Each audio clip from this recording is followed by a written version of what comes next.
घराना है, जयपुर घराना है, बनारस घराना है वादन का, लखनऊ घराना है नृत्य और तबलीग का, जयपुर घराना है, पंजाब घराना है। हम अयोध्या को भी चाहते हैं गायन क्षेत्र का एक हब बनाया जाए, इसको भी उस श्रेणी में दिया जाए जिससे इस यहाँ के संगीत को संरक्षण मिले। आप हमारे बहुत ही निकट के हैं। आज सहाय बनो जन जन की, हे बजरंग बली, राम काज करने को फिर भक्तों की भीड़ चली। जय श्री राम, जय श्री राम। आए थे, खूब अयोध्या में भ्रमण किए, चाहे सड़क हो या गांव में हो या फिर किसी के घर पे या फिर आम पब्लिक से भी मुलाकात किए। कैसा लगा? आप लोग भी गए होंगे, लाइन में लगे होंगे उस समय। हम लोगों का तो वहाँ पे स्वागताकांक्षी में हम लोग लगे थे। हमारे यहाँ के करीब सैकड़ों बच्चे फूल माला लेके फूलों की वर्षा करते हुए हम लोगों का एक पूरा। नमस्कार दोस्तों, मैं अंगारा लाल। अभी मैं जनपद अयोध्या में हूँ। अयोध्या में आने के बाद अगर जय श्री राम का नारा ना लगे तो कितना अधूरा सा लगता है। तो एक बार प्रेम से बोलिए हमारे साथ, जय श्री राम। अभी मैं एक ऐसे महंत के पास पहुँचा हूँ जो सुरों को बहुत अच्छी तरीके से जानते हैं और राम भक्ति में लीन रहते हैं। तो आइए हम थोड़ा सा बातचीत करेंगे। और उनके मैं कमरे पर पहुँचा हूँ और देखिए यहाँ पे सभी लोग शिष्य के रूप में आए हुए हैं और महंत जी से जानने का प्रयास करेंगे। जी स्वागत है। बैठ जाएं इस पे। बैठे, बिल्कुल बैठे। अच्छा, आप पहले एक बार तो प्रभु श्री राम जी का नाम लेके हम चाहेंगे कि अयोध्या के बारे में थोड़ा बताएं, क्योंकि आप अयोध्या के यहीं के रहने वाले हैं। अयोध्या राम की नगरी है, आध्यात्मिक नगरी है। देश विदेश में आज अयोध्या की एक अपनी एक पहचान है और धीरे धीरे भगवान की कृपा से ये विश्व स्तर पे इसको का एक पायदान है। हमारे यहाँ के भी सभी बच्चे 200-250 बच्चे संगीत के इस क्षेत्र में हम लोग गए। अयोध्या घराना गायन क्षेत्र को लेके जो हमारे यहाँ के सभी टीम इस काफ़ी उत्साहित हैं, काफ़ी प्रसन्न हैं कि अयोध्या में कुछ अच्छा ही होगा। और बाकी ईश्वर की कृपा, अयोध्यानाथ की कृपा, आप सभी लोग यहाँ के नर नारी पशु पक्षी सभी लोग प्रसन्न मुद्रा में हैं। तो हम ये चाहेंगे कि दूर तक हमारी बात जाए और हमारे कई सहयोगी हैं यहाँ के जो अग्रसर रहते हैं। चंदा जी हैं, करमचंद भाई हैं और भी तमाम सब कलाकार हैं, रिंकू अलबेला जी हैं और भी अच्छे आर्टिस्ट हैं हमारे यहाँ के, जो सभी लोग लगे हुए हैं इस क्षेत्र में कि एक यहाँ का संगीत, अवधी संगीत एक पायदान पे, ऊंचाई के पायदान पे जा रहा है। हाँ, थोड़ा सा कभी कभी कुछ लगता है कि हमारे अवध के कलाकारों को थोड़ा सा जगह मिलनी चाहिए। अब आज नहीं मिल रही, कल मिलेगी। अब हम व्यक्तिगत रूप से नाम कैसे लें? हमारे यहाँ क्षेत्र के बहुत अच्छे अच्छे आर्टिस्ट हैं जो अवधी को इंडिया स्तर पे पहुँचाने का प्रयास किया है ना। जो हमारे यहाँ के एक नामी कलाकार हैं श्री दिवाकर द्विवेदी जी, अच्छा गाते हैं। भोजपुरी के राम नाम नदिया सुगम बही जाए, उनका खूब चला, खूब लोगों ने सराहा है, खूब अच्छे से सराहा है। करमचंद भाई का भी तमाम सारे गाने हैं, हमारे रिंकू अलबेला जी के गाने। तो हम ये चाहेंगे शासन प्रशासन से कि अवध के कुछ कलाकारों को भी जगह मिले। आप मीडिया में हैं, हम लोगों की बातों को आप दूर तक पहुंचाएंगे तो जो भी कलाकार छूट रहे हों सबको एक उत्साह होता। बाकी मोदी जी ने तो कहा है कि घर घर, हम लोग तो घर घर अपना करेंगे ही और भगवान ने चाहा तो सब सारे कलाकारों को प्रोग्राम मिलेगा और खूब उत्साहित होके हम लोग ये उत्सव मनाएंगे। पहले भी कार्यक्रम होता रहा होगा, लेकिन इस बार जो 22 जनवरी का प्रभु श्री राम जी अपने महल में आ रहे हैं, तो इस कार्यक्रम को लेके कितना आप लोग जोर शोर से हर्ष उल्लास के साथ तैयारी में जुटे हुए हैं? हम लोग इसका बहुत ही उत्साह के साथ जुड़े हुए हैं। पहले हम लोगों का कला प्रोग्राम होता था तो अच्छा चलिए हो गया, इसी तरह से हो गया, किसी तरह से निपटाते थे लोग कि टेंट लग गया, एक वो बन गया अपना, उसी तरह से लोग गा लिए। लेकिन इस बार तो हम तो समझ रहे हैं कि सैकड़ों मंच बन रहे हैं और जब से दीपोत्सव शुरू हुआ कितने सारे मंच बन रहे हैं। मैंने हर मंच पे प्रोग्राम, हर जितने भी कुंड हैं हमारे यहाँ के, बताते हैं शायद 108 कुंड है, उसका निशानदेही किया जा रहा है कि कहाँ कहाँ पे वो कुंड है। सारे कुंडों पे प्रोग्राम होने का, भजन कीर्तन होने का एक वातावरण बनाने का विचार है। बातों बातों में हम लोग तो भूल ही गए और दर्शक भी इंतजार कर रहे होंगे कि आपका परिचय हम नहीं जान पाए। हम सत्य प्रकाश मिश्रा शास्त्रीय गायक हैं। अयोध्या घराना, घराना का मतलब है गुरु परंपरा से। आप तमाम सारे घरानों को आप देखते होंगे, ग्वालियर घराना है, जयपुर घराना है, बनारस घराना है वादन का, लखनऊ घराना है नृत्य और तबले का, जयपुर घराना है, पंजाब घराना है। हम अयोध्या को भी चाहते हैं गायन क्षेत्र का एक हब बनाया जाए, इसको भी उस श्रेणी में दिया जाए जिससे इस यहाँ के संगीत को संरक्षण मिले।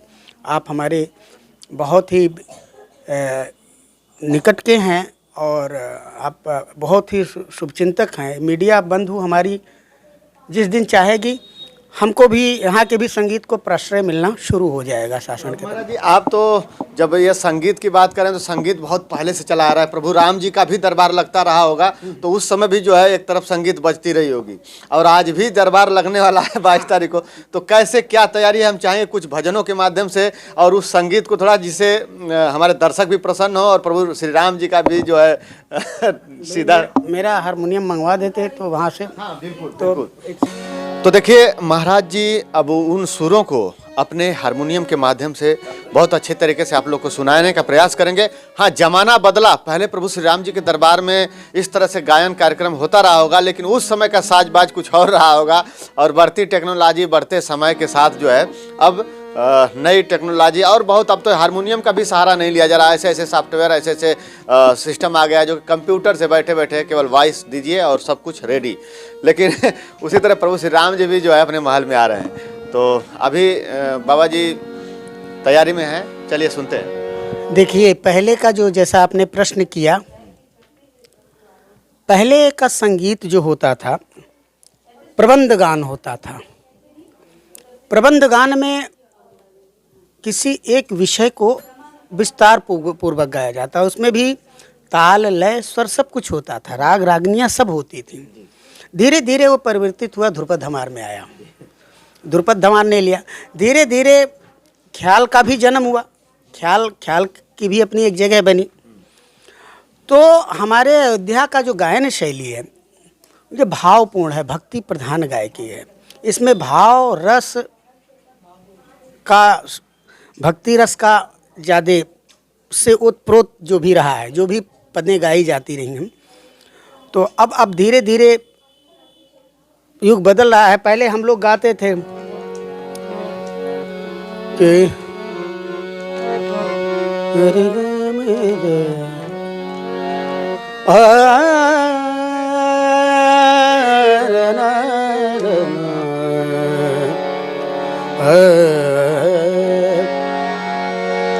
कबहू के अम्बे अवसर पाए, मेरियो सुधिधारी कछु करुण कथा सुनाए।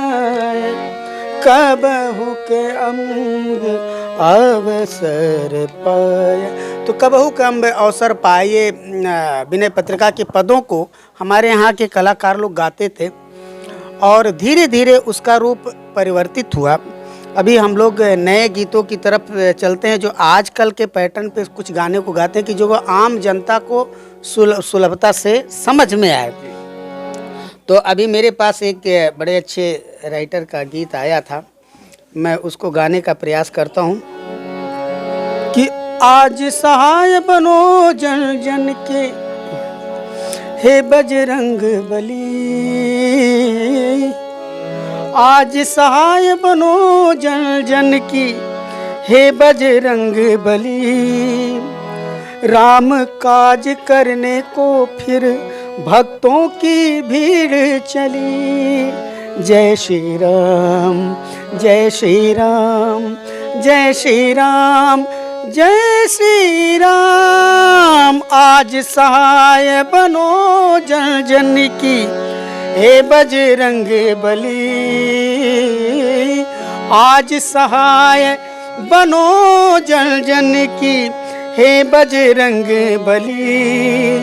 राम काज करने को फिर भक्तों की भीड़ चली। अंतरा लंबा काफी है। धन्य भाग इस जीवन का जो राम काज पर मिट जाए, हाँ राम काज पर मिट जाए। महामुनि और महातपस्वी ऐसा अवसर ना पाए, ऐसा अवसर ना पाए। धर्म पताका फहराने को, धर्म पताका फहराने को अवधपुरी की गली। धर्म पताका फहराने को अवधपुरी की गली। राम काज करने को फिर भक्तों की भीड़ चली। जय श्री राम, जय श्री राम, जय श्री राम, जय श्री राम। आज सहाय बनो जन जन की, हे बजरंग बली। आज सहाय बनो जन जन की, हे बजरंग बली। राम काज करने को फिर भक्तों की भीड़ चली। तो आजकल के इस तरह के गाने भी हम लोग गाने का प्रयास करते हैं। वो एक समय था कि ये भी बहुत अच्छा सॉन्ग है जो कि लोग पसंद किए होंगे। और इस गाने के बाद ये समझ में आ रहा है कि ऐसा भाग्य हम लोग के जीवन में आ गया कि प्रभु श्री राम जी को जो है स्थापित करने का मौका है। अब प्रभु श्री राम जी राजमहल में आ रहे हैं, नहीं तो पता नहीं कितने वर्ष बीत गए और किसी को यह सौभाग्य प्राप्त नहीं हुआ। हाँ ध्यान। तो वो इसी विषय को लेके हम लोगों ने कहा कि 500 वर्षों के बाद प्रभु का आगमन हो रहा है और अब तो तमाम सारी चीज़ें दिखाई दे रही। यहाँ का एक वातावरण धीरे धीरे चेंज होता चला जा रहा है। एक जैसे हो रहा है कि कोई खुशहाली, बहुत बड़ी खुशी आने वाली है। तो अभी इस गाने को रिलीज़ तो नहीं किया गया। हम चाहेंगे, हमारे करमचंद भाई हैं और भी लोग हैं, रिंकू अलवेला जी, इन सब गानों को लेके कुछ ऐसा किया जाए कि ये गाना बजे और आपके मीडिया के माध्यम से हम लोग प्रयास करेंगे कि खूब हर्षोल्लास के साथ हम लोग गाएं। अभी प्रधानमंत्री जी आए थे, खूब अयोध्या में भ्रमण किए, चाहे सड़क हो या गांव में हो या फिर किसी के घर पे या फिर आम पब्लिक से भी मुलाकात किए। कैसा लगा? आप लोग भी गए होंगे, लाइन में लगे होंगे उस समय। हम लोगों का तो वहाँ पे स्वागताकांक्षी में हम लोग लगे थे। हमारे यहाँ के करीब सैकड़ों बच्चे फूल माला लेके फूलों की वर्षा करते हुए हम लोगों का एक पूरा मंच बना हुआ था। और कुछ तो है हमारे प्रधानमंत्री जी में जो नज़दीक से देखने का जो मौका मिला, एकदम से चंद कदमों की दूरी पे, 2-4 कदमों की दूरी से इतने नज़दीक से देखने का, वो ऐसा हमें प्रतीत होता है कि वो एक अवतारी पुरुष हैं, इसमें दो राय नहीं। क्योंकि ये काम असंभव कार्य था और हम लोग प्रतीक्षा करते थे कि ये दिन देखने को मिलेगा कि नहीं देखने को, लेकिन हम लोग भाग्यशाली हैं।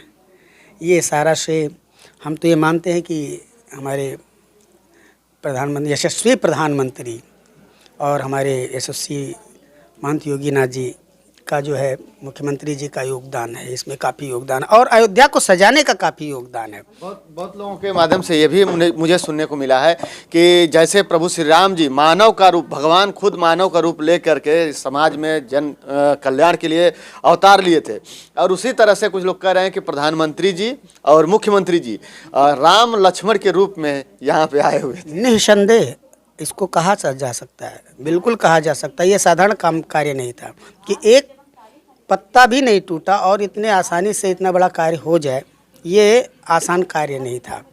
हम लोग डरते थे कि हो सकता है बहुत बड़ा कोई काम ना हो, ऐसा कोई दंगा ना हो, ऐसा कोई फसाद ना हो, लेकिन इतनी आसानी से प्रभु श्री राम आएंगे, इसकी कल्पना शायद हम लोगों ने नहीं किया था।